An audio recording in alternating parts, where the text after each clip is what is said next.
Bueno, chavos, la clase de Claro, hoy vamos a hablar y vamos a estar tocando el tema acerca de cómo se recolecta la información. Desafortunado o afortunadamente, ahora la tenemos al alcance de la mano, toda la información. El Internet ha ayudado, ha simplificado de tal manera que este, la tenemos al alcance de la mano. Sin embargo, toda la información que transcurre en el Internet no necesariamente es la veraz. Hay que tener mucho cuidado con este tipo de información. Si bien es cierto, la información la podemos encontrar en sinfín y nosotros tenemos la capacidad y la habilidad de poder utilizar esta, esta, esta herramienta de mejor o peor manera. Tenemos que aprender a cómo emplearla. Sí podemos tomar información, la información la podemos tomar, podemos citar al autor y desglosar información a partir de esta, es claro que se puede, siempre y cuando se cita al autor, porque si no se puede catalogar o determinar como plagio. Hay que tener cuidado con esto porque podemos ser partícipes a un delito. Un ejemplo, ustedes dirán, Manelo, ¿cómo copiar y pegar de internet puede ser un plagio, no? En el 2014, 2014 creo que fue el Mundial de Brasil, se presentó una situación. ¿Cuál fue esta situación? La cantante Shakira, la canción de Waka Waka, después de unos años, se tomaba que era de su autoría, ¿no? Y después sufrió una demanda multimillonaria diciendo que esta canción ya existía y Shakira no estaba pagando los derechos de este autor. Entonces, ahí ya estaba incurriendo en un delito. Y ustedes me pueden decir, Juanelo, yo no soy un artista, pero de igual la información está y tenemos que determinarla. ¿Cómo podemos ser más claros? Actualmente en Facebook, si ustedes realizan una transmisión en vivo, tienen que poner que los derechos de autor de alguna canción que pongan como fondo no tienen los derechos. Si no, ¿qué hace Facebook? Les cierra la transmisión en vivo. Entonces, ahí nos vamos dando cuenta que estas informaciones se tiene que corroborar o citar a los autores o determinar si tenemos los derechos o no. Ahorita vamos a ver que la información tiene dos formas de recolección. ¿No ahorita? Sí. ¿Cómo se recolecta la información? Espero que estén por lo menos anotando, porque vamos a hacer preguntas para la próxima sesión, que es después de esta. En una investigación documental, la obtención de información la realizaremos a través de la consulta de diversas fuentes. La fuente primaria o directa y las fuentes secundarias. Ojo, esta es pregunta de la actividad que vamos a hacer. ¿Cómo se recolecta la información? ¿Por las fuentes primarias o directas o las fuentes secundarias? Las fuentes primarias o directas son datos obtenidos de primera mano por el propio investigador, o en el caso de búsqueda bibliográfica, por artículos científicos, monografías, tesis, libros o artículos de revistas especializados originales y no interpretados. Y las fuentes secundarias consisten en resúmenes, compilaciones o listados de referencias preparados en bases a fuentes primarias. Es información ya procesada. Y ahorita vamos a verlo más detalladamente. Las fuentes primarias son aquellas en las que encontramos los datos o información de primera mano. Son escritas en el momento que se está estudiando el fenómeno por la persona que directamente está participando en el mismo. Nos proporciona evidencias directas sobre el tema de investigación. El artículo científico, la monografía, la tesis, los libros especializados, los diarios, los apuntes de clase, las entrevistas y las autobiografías son fuentes de información primaria. Ahora, ¿cuáles podrían ser mis fuentes de información primaria? Si ustedes están haciendo investigación, en el caso que yo siempre pongo este ejemplo, en la investigación de saber o de reconocer qué problemas hay, por qué se inunda mi calle. Esa es mi investigación, ¿no? Toda la información que yo encuentre es información primaria. Toda la información que pase en mi calle, que yo la voy a utilizar, que yo la estoy utilizando para detallar, es información primaria. porque es de primera mano, viene la contaminación y yo lo voy a emplear de esta manera. Ya viene porque yo estoy absorbiendo esta información y la estoy detallando. No viene de otras personas, viene directamente de la fuente. Esa es una información primaria, a diferencia de la información secundaria.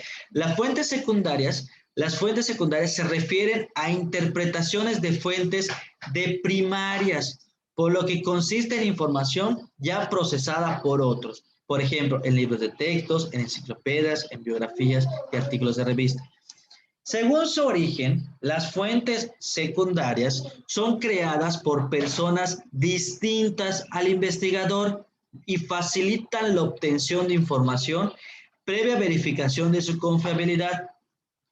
Un artículo de internet, muchas veces los artículos vienen de otras fuentes. Por eso es muy importante determinar, por ejemplo, por eso se dice que sea una fuente confiable. Wikipedia no es una fuente confiable. ¿Qué tiene Wikipedia? Que es generalmente los que redactan estos artículos son fuentes secundarias. Una tercera persona ya recopiló información y realizó este artículo. No porque esté en Wikipedia es veraz, es verídico, hay que tener en cuenta eso. Por eso cuando le digo, chavos, la Wikipedia no sirve, porque si bien es cierto, hay información concreta, hay mucha información falsa. Y a veces como estamos en la búsqueda podemos variar, puede variar esa información y puede ser errónea. Entonces hay que tener cuidado con esta plataforma o con esta página de internet. Cuando se realiza una investigación documental, se debe tener en cuenta la validez o relevancia y la confiabilidad o credibilidad de las fuentes que se están consultando y que no nos van a servir como base para nuestra investigación. Estas características de las fuentes las podemos evaluar tomando en cuenta criterios como la objetividad con la que está escrita, la información, el prestigio del autor, la actualidad de la información, entre otros. Recuerden, es muy importante si es una página confiable, quién redactó esta información, que esté actualizada, porque pues actualmente las sociedades y todo lo que los conlleva al mundo, existe un gran avance tecnológico, avance por la globalización que se encuentra y todo va a pasos muy agigantados, muy adelantados. Entonces es importante que nosotros podamos estar actualizándonos para tener la información más veraz y efectiva posible. ¿Ok? Ahora vamos a ver este tema, las unidades de análisis. Estas unidades de análisis es para poder recabar información. En la investigación de campo debemos tomar en cuenta los sujetos u objetos de estudio, la unidad de análisis, los cuales ya determinaron al momento de enunciar el problema y establecer el objeto. Por lo tanto, no todos nos centramos en analizar si el estudio se realiza en toda la población objeto del mismo o solamente una muestra de estas. Yo les puedo preguntar, chavos, ¿entendieron lo que dije? Un ejemplo. Alejandré, ¿entendiste lo que dije con la unidad de análisis? Sí, más o menos entendí. ¿Y qué dije? La investigación de campo tenemos que tomar en cuenta. O sea, a veces me presta atención, pero es que estoy hablando con otra persona. Es que estoy hablando con otra persona, pero es que me están hablando. No te preocupes, entiendo, está chambeando. Bueno, esta unidad de análisis, ¿dónde la utilizamos más? O se utiliza en muchas partes, ¿no? Pero actualmente, ¿dónde se va a utilizar, sobre todo en esta época que viene cada 3 o 6 años? Señor Joseph Canto, ¿dónde utilizamos o dónde se utilizará esta unidad de análisis actualmente? En la política. En la política. Exactamente, señor Joseph. Actualmente se va a utilizar, ya se está empezando a utilizar en la política, en las campañas electorales.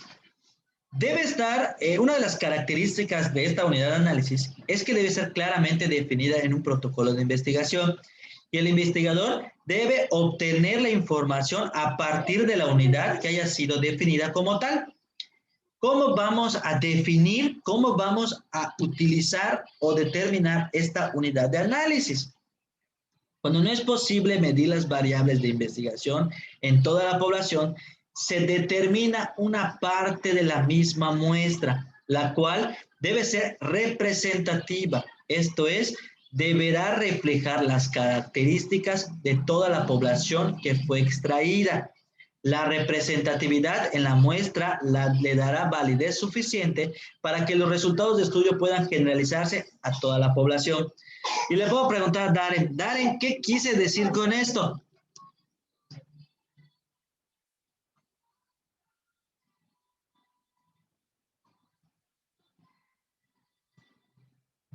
¿Qué pasó, Darren?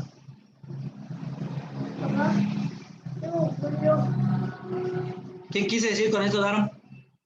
A mí me dice. 8-1, así es. Con esto que aparece aquí en pantalla, ¿no? O sea, ¿qué Así quiere es. decir? A ver, déjame lo leo porque no lo he leído. Léelo, con calma, con calma. Bueno, no con tanta calma, pero sí.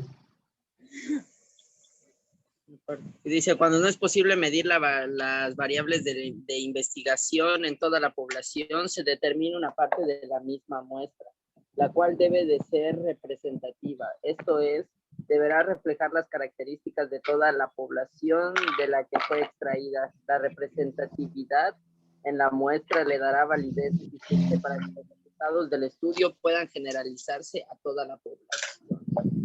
¿Qué quiere decir esto? Estamos hablando de campañas políticas que se están empleando. Joseph dijo que estamos en una campaña electoral. Tiene razón, Joseph. Ahora, ¿cómo vamos a utilizar esto en la campaña electoral? Yo.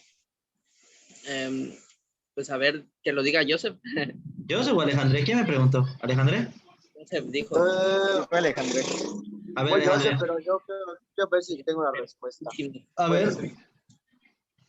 Es lo que investigan del pueblo, ¿no? O sea, lo que hace falta, por ejemplo, no sé, que restauren calles, por así decirlo, o algo por el estilo. No. A ver, vamos a tomar en cuenta.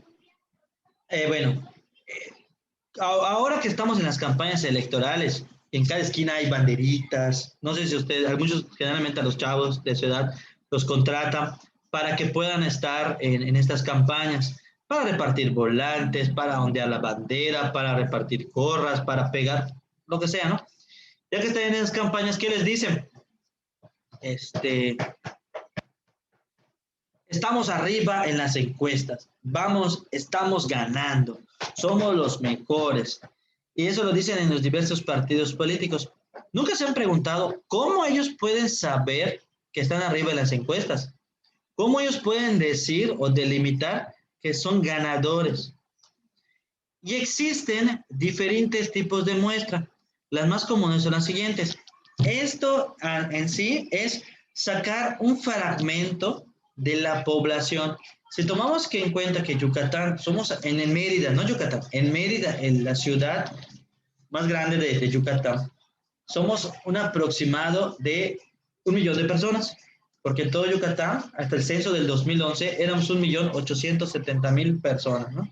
Pero en Mérida es la cantidad o la densidad poblacional más alta, 1 millón de personas. Para no entrar en detalles, somos 800 millón. O sea, ¿cómo puedo saber qué candidato va o está arriba en las elecciones? Se toma una muestra de análisis para que yo pueda determinar en qué lugar va. Ay, un segundo, chavos. Perdón.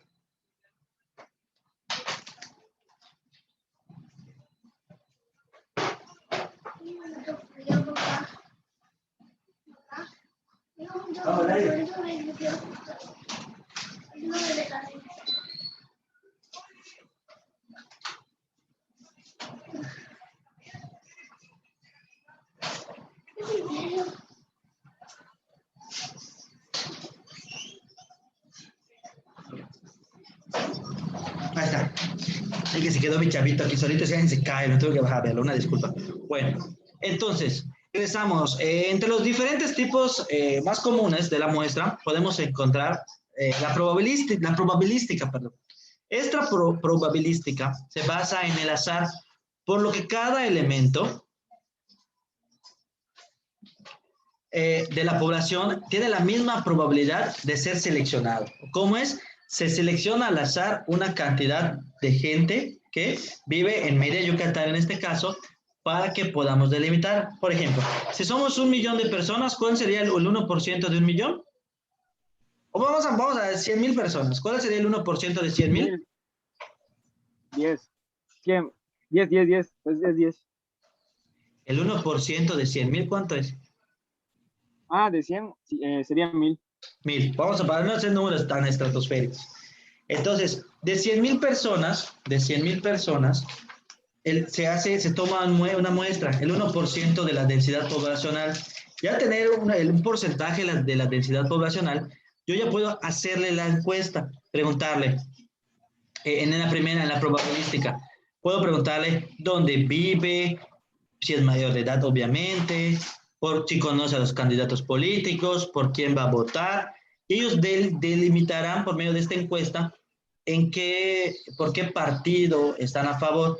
Y eso serían las famosas encuestas de salida, las encuestas rápidas, para que puedan delimitar quién o qué candidato está. Esa es la primera, en la que sería el primer elemento, la probabilidad. Es al azar. De ahí sigue y existe el muestreo aleatorio simple, en el cual se extrae la muestra seleccionada de una lista o registro de todos los miembros de la población a los individuos que participan en el estudio. Para tener la seguridad de que esta muestra sea al azar, se debe emplear una tabla de números aleatorios, otro tipo de muestras probabilísticas. Aquí es aleatorio simple. Se toma, por ejemplo, del padrón electoral una cantidad y se va a delimitar la cantidad de gente que voy a utilizar para poder, de un padrón electoral, para que yo sepa quiénes están en la campaña, quiénes son los votantes de Mérida, quiénes voy a seleccionar para que yo pueda delimitar, ¿sí? Por quién va a votar, ¿ok? Y luego sigue el muestreo estratificado. Aquí ya va a variar un poco al aleatorio simple, en el que se divide la población en grupos estratos, los cuales deben tener las mismas características de esta. Es decir, serán representativos de la población. Para la obtención de este tipo de muestras se emplea el mismo procedimiento del aleatorio simple, solo que por cada estrato. ¿Cuál es la diferencia del aleatorio simple al muestreo estratificado? Que aquí vamos a delimitar por estratos sociales. No es lo mismo las personas de clase alta a las personas, desafortunadamente, de clase baja, porque tienen necesidades diferentes. Digamos que en los estratos está dividido en clase alta, aquí en Yucatán está así, clase alta, clase media alta, clase media baja, clase baja, los maestros. Entonces, aquí está delimitado en clases sociales. Se van a tomar este mismo aleatorio por cada estrato para que yo pueda tener un muestreo más, así como por estratos sociales, más definido o mayor definido para que yo pueda delimitar quién está arriba en las elecciones. Esto es muy subjetivo porque pues tú puedes delimitar a quién estás seleccionando, aunque se dice que no, porque pues es aleatoriamente, ¿ok? Seguimos. Otro de los aspectos que vamos a ver es acerca de las no probabilísticas. Son llamadas también dirigidas. Se basa en el criterio del investigador, el cual estará determinado por las características de la población objeto de estudio que fueron especificadas en el planteamiento del problema. A diferencia de las probabilísticas, este tipo de muestras no se basan en el azar. Dentro de este tipo encontramos el muestreo por cuotas, el de sujetos voluntarios y el de expertos. Vamos a hacer estos de no probabilísticos, van dirigidos para personas, por ejemplo, voy a hacer una investigación de automóviles o de contaminación o de tránsito. No voy a seleccionar aleatoriamente, porque imagínate que hagas aleatorio y no tenga carro, pues ¿de qué me va a servir? No. El probabilístico voy a ir delimitando a quién, personas que tengan vehículo, voy a ir dirigida a estas personas para que yo pueda delimitar cada uno de estos aspectos y la selección que yo vaya a tener. En el caso, hablando de esto, en el caso de algunos instrumentos de la investigación de campo, como son el cuestionario y la entrevista, se recomienda evaluar la calidad de estos con la finalidad de detectar errores en el diseño de los respectivos, la correspondencia de las variables y el diseño metodológico. En la investigación documental se efectuará el registro de la información de diferentes fichas de lectura o fichas de trabajo. ordenándolas debidamente para hacer más fácil su posterior análisis. ¿Cuáles son? Aquí yo puse una ficha de lectura. Esta ficha de lectura, en la investigación que vaya a realizar, se me va a hacer más fácil para poder delimitar. Podemos encontrar varios aspectos. En primera vemos lo que son los datos del lector. ¿Quién es el lector? ¿Qué curso es? ¿Qué es la fecha de inicio de lectura? ¿Fecha de finalización de lectura que está utilizando? Los datos del libro, el título, el autor, la editorial del libro, qué personajes, si hay personajes tiene, qué argumento utiliza. Todo esto me va a servir para que cuando yo tenga la información, no tenga que, ay, no sé dónde está, voy a buscar el libro, otra vez, a ver dónde está. No. Estas fichas me van a servir para poder recabar esa información y tenerla almacenada. Es más fácil ir a una ficha de lectura que ir al libro como tal otra vez para poder delimitar esta información. Al hacer una investigación, es indispensable fundamentar nuestros hallazgos sobre la base sólida, solo se consigue a través de la revisión bibliográfica. Esta nos ayudará a confrontar nuestras ideas con las de otros que se hacen escritos sobre el mismo tema. Para encontrar coincidencias o planteamientos similares desde otra perspectiva de pensamiento, o bien para hallar divergencias que finalmente enriquecen nuestro trabajo intelectual. Esta revisión de bibliografía es más que nada analizar si la página que yo estoy viendo es de manera veraz. Porque, por ejemplo, hay muchas, por ejemplo, Rincón del Vago. Sí, esa página sabemos que no es veraz. Entonces, no tenemos que basarnos de esta información porque puede ser contradictorio y echar a perder toda la investigación que yo esté desempeñando o esté realizando. Bueno. Vamos a seguir. Vamos a parar esto, chavos. Eso fue la clase relacionado a lo que sería el proceso de investigación.